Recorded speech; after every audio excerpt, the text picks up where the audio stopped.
Top 10 things you need to know when you charter. Cue dramatic music.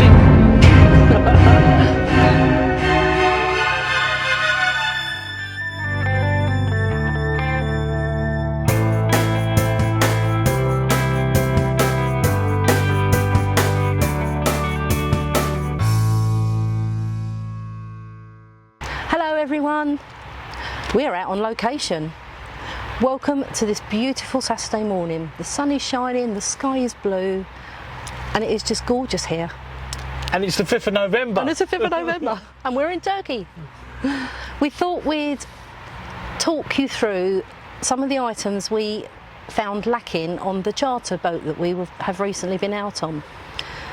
Nothing major, but it's just something that made our lives easier.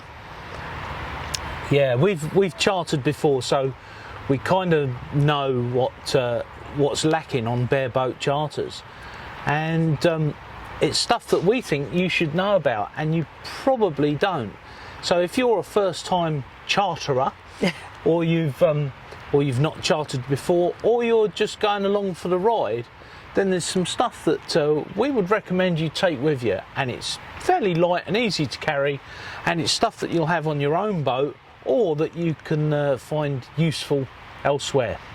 So, top 10 things you need to know when you charter.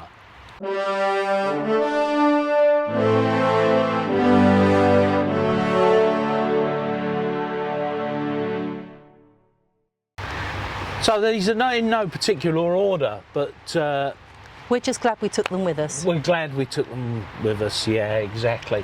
So we have a couple of Leathermans. We have an original Leatherman Wave. These are great. They are undoubtedly the best tool that you can buy all round on a boat. Leatherman Wave, the genuine Leatherman Wave, is expensive, but it's completely worth it. We have another one which we actually bought in Turkey and is a genuine tool, and this is the Bear Grylls Gerber multi-tool. Useless. The blades don't lock, the pliers won't cut. Absolutely useless. The only good thing is it's a great fishing weight, but we took it with us anyway. The next thing was we found, and we have found before, that charts on a lot of charter boats aren't up to date, or they don't exist, or they don't cover the area that you want, and you can't do any passage planning. So we took our tablet. This is what is it? A Galaxy 8.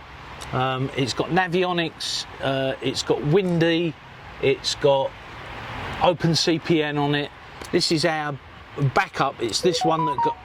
Thank you. It's the one that goes in the microwave when there's lightning flying, so that we've got a backup. It's got a built-in GPS. If you get one, make sure it's the model with the built-in GPS. There is some confusion over iPads and which one has and hasn't got the GPS. So do your homework. We've got a subscription to Navionics. It's £24 a year here in Turkey. I think it's more in Europe, but that gives us all the charts that we need, and we were able to passage plan with this as a backup to the charts and navigation equipment that were on the boat, and it was really useful, really useful. The other thing we've got on here is Navily. Yes, which is really handy for finding anchorages. Yeah, it's very good, isn't it, Navily? We do like Navily. And we like No Foreign Land as well, but we haven't got that on this particular. No Foreign Land is really good. Yeah. So that was something that we thought we need.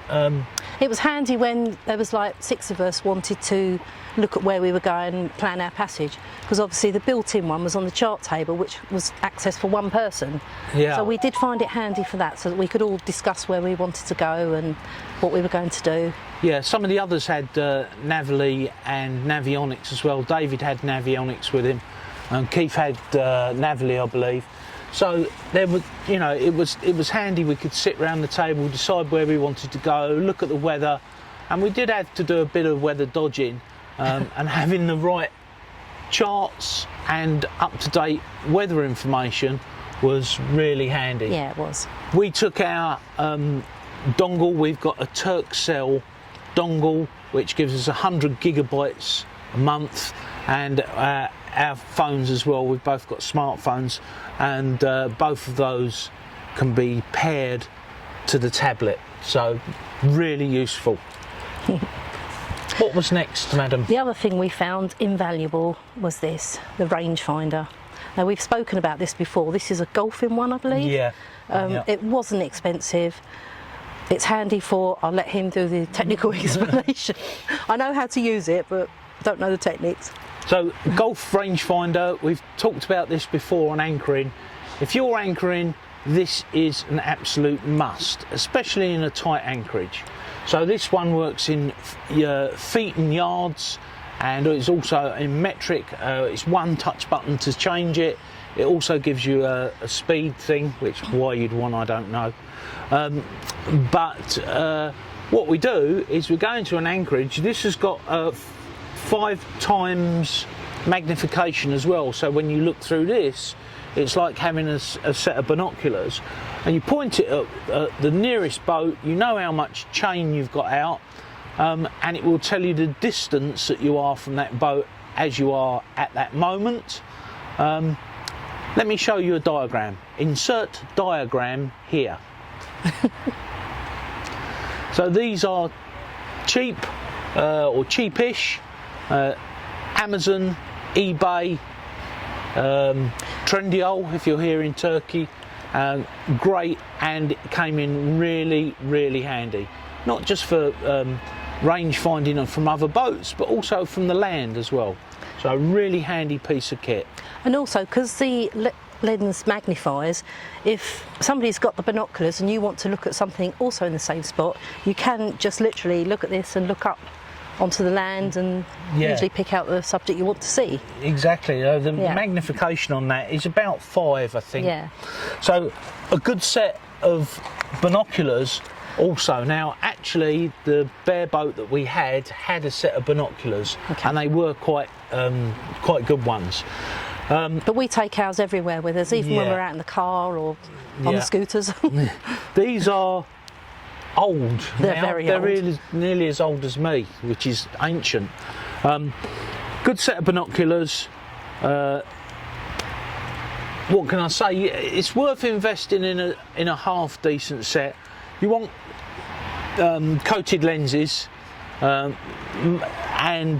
I would say probably 10 by 50 is the maximum you want to go. You don't want to go any more than 10 by 50. That's times 10 magnification and a 50mm lens at the front. Anything bigger and the magnification is great, you know, you can see a grasshopper's knees at 500 paces, but the field of view gets smaller. So a half decent set of binoculars, take them with you. They don't weigh much, throw them in a bag. We took ours, and again, they were a godsend. Well, especially when you're in an anchorage and you want to watch what everybody else is doing. Yeah, if you're nosy, like we are. Like me. What else did we take, madam? Our fishing line, but unfortunately we've left that on the boat. But I think most of you have probably seen a fishing line. Yeah, it's one on a That's good spool. Hang on a minute. Cue insert of fishing line here. And fish that was caught. Yeah, and fish that was caught by David. Well, but it was a group effort, wasn't it? I found the fishing line was tight.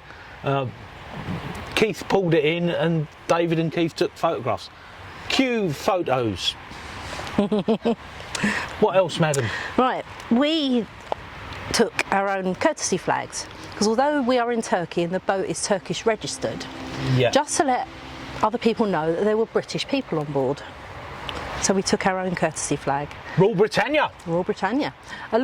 We noticed a lot of people do this. I mean, we met some people that had Polish, Swedish, and a German on board, so they had like 4 courtesy flags up. Was there a Danish, or was it Norwegian? I can't remember now. Danish or Norwegian. So it's just to let people know that you're not Turkish. Cut.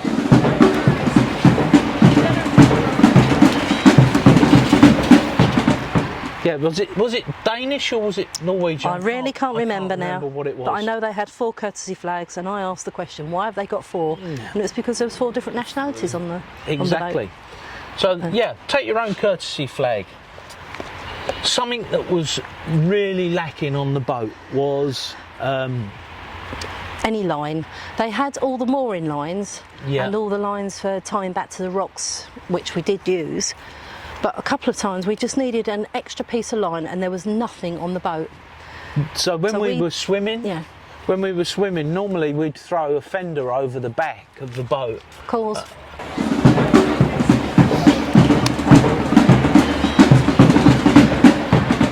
Oh, it's hot here. So normally when we're sailing, we'd throw a fender over the back and put a line on it, just so that just for safety. There's a couple of things that does. One is if you get these lunatics on jet skis or power boats, 20 metres of line with a fender on stops them coming within 20 metres of the back of your boat, and it gives the people swimming some protection. It's not a lot, but it does help. And unfortunately, not so much here in Turkey, but in the rest of Europe, if you call somewhere paradise, the first thing that happens is the jet skis go there and the banana boats. Yeah. And to be honest, we're frightened to let people swim off the back of our boat, including us. So there was no spare lines at all, and it's not just tying a fender on. There were other things. We wanted to lash something up. We wanted to tie the dinghy in a different position. No spare lines. And so just 20 metres of 8mm braid on braid, just so handy. And you know, look at the space it takes up. It's not even a handful. So take that with you. It doesn't weigh anything if you're worried about your flights. You know, it's a pair of shoes, and you're not going to be wearing shoes anyway, so take the line. I mean, we live on a boat, and we packed a small suitcase each. We didn't wear half of it. We literally, 2 sets of clothes, and that was it. Exactly. Obviously, something to change into if you went ashore. Yeah, exactly. What else did we have that we... Well, while we're on the subject of swimming and snorkelling, etc., I love snorkelling, and I took my snorkel gear with me, and I am so glad I did. There were 3 pairs of fins on the boat, that was on the charter boat, all for men. They were all big, man size. Yeah. But there were no masks, there were no snorkels, and I suppose in an emergency you need to go under the boat, you'd need a pair of fins. Yeah. But I took my own snorkel gear, and I'm so glad I did, because there was nothing there, and it doesn't take up a lot of room. No, it doesn't take up a lot of room. And you know, if you think that you may catch a fishing line or a mooring line or something like that, you know, you want to get under the boat. The water here in the summer is somewhere between 24 and 28 degrees, so it's just like a swimming pool. And of course, when you look at your boat and when you're inspecting the boat, you want to be able to look at the bottom of the boat. But that was almost impossible without any masks. Exactly. Fortunately, we'd taken our masks, so they were able to inspect underneath. Yeah, the guys... I have some footage. Cue footage of inspecting bottom of boat. Here, or here. Is it just me, or is it hard to agree with what you're trying to explain? I don't mind feather wings, no diamond rings, but that's not how you get to me, no. We could sit in the shade, talk till late, and then we'll see. We can go for walks, stroll down the city park, and maybe, just maybe,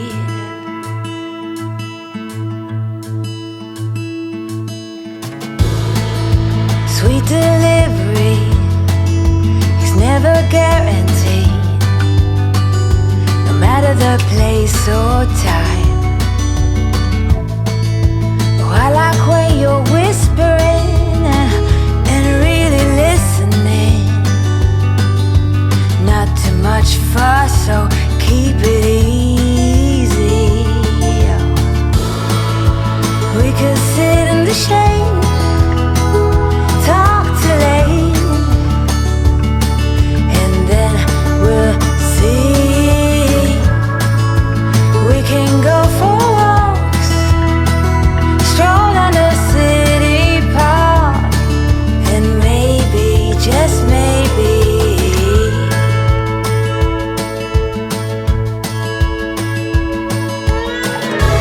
take my hand, come on, let's go.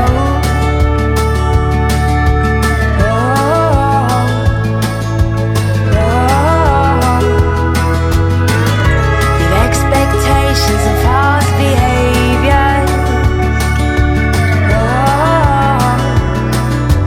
Don't put on a show. Let's just sit in the shade and talk till late. We can go for walks, stroll on the city park, and maybe, just maybe, we could sit in the shade,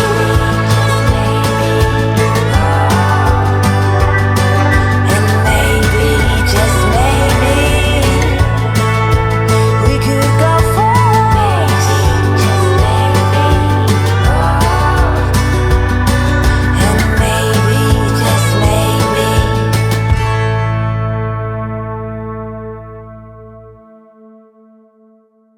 Okay. What was the next thing, Cindy? Well, I think we briefly covered this. Was like the apps for when you're at anchor. Yeah. Again, the tablet was invaluable for that. We just put it onto an anchor alarm. Yeah, the anchor alarm was, I mean, again, there were 3 of us qualified skippers on board. Keith has done all his... 4, oh yes, sorry, 4, yeah. Keith's done all his exams, etc. He just hasn't Applied. applied for his ICC. So Keith, get onto the RYA and get your ICC. That's told him, isn't it? Seriously, yeah, if you get the chance, get your ICC before you go. It will help. What else was there?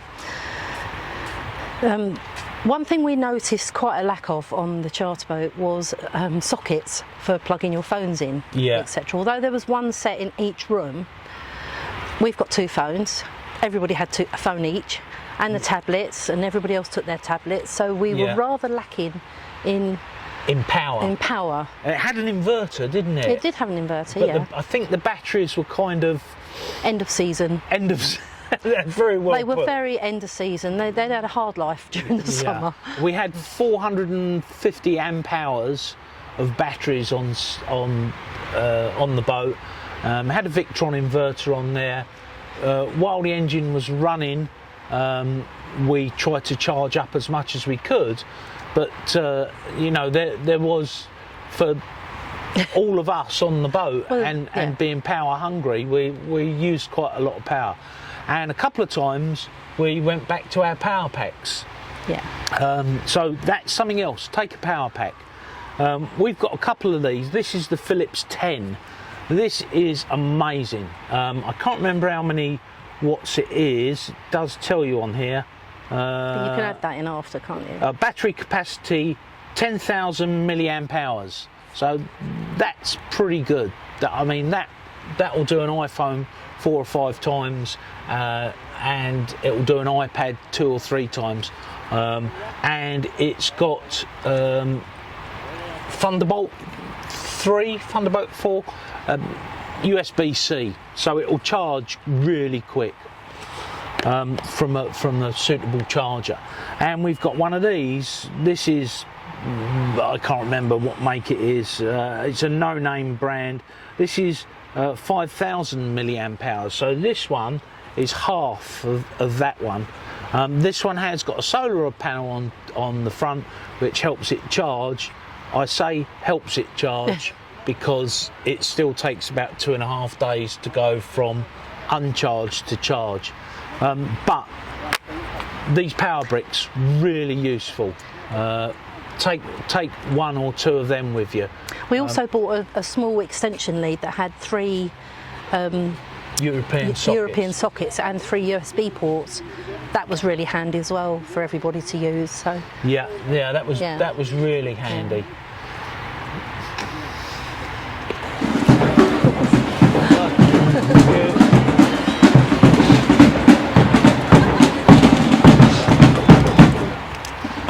So one of the things that we were really needing on wait a minute. Yeah, wait. Pause.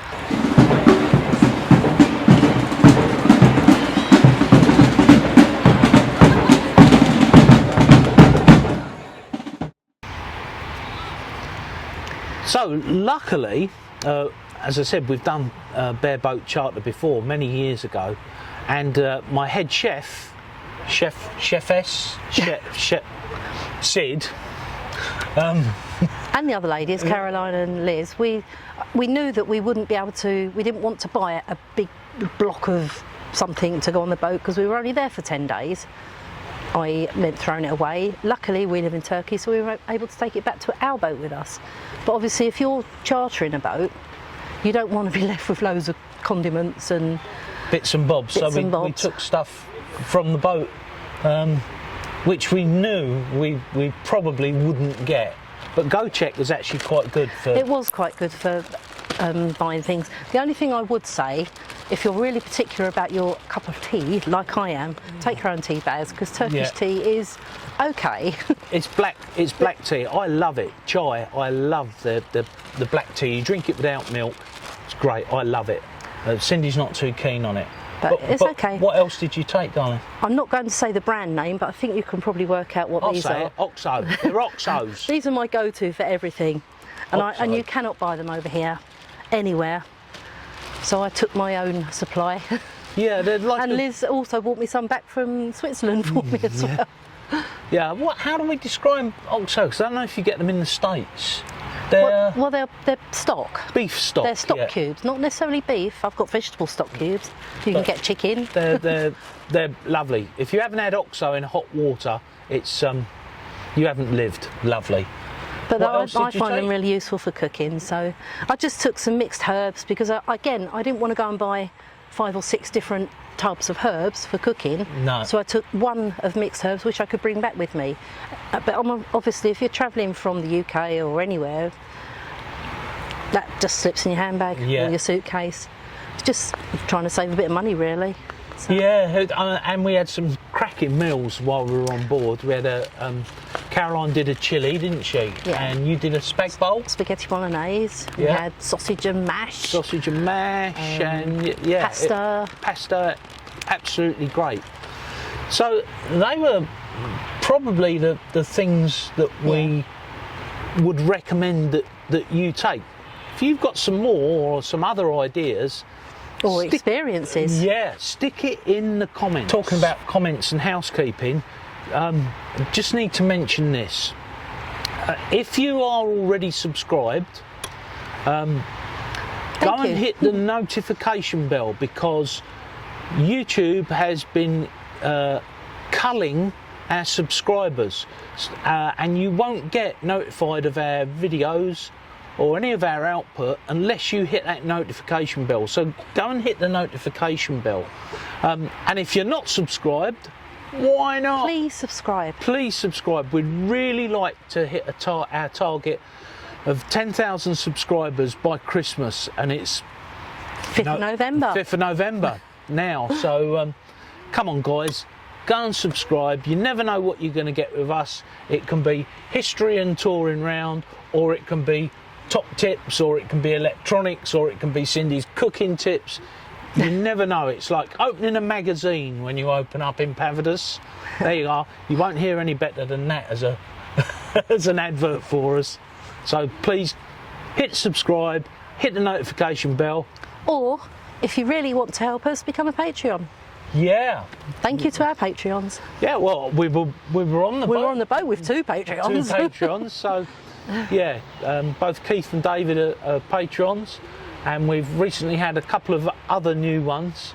And thank you very much. Thank you very much. I mean, it just helps us out with the camera that you're watching us on now, well, actually 2 cameras, because we've got 2 cameras going, and things like our microphones that we've recently bought. We go through a camera a year. The salt water destroys even GoPros. Everything. Just the salt atmosphere gets in them, it destroys them. And that camera was £800 with the Leica lens, and that camera was £500, wasn't it? You know, please think about being a patron. It helps us out immensely, and you get lots of other tips and tricks as Patreons and other stuff.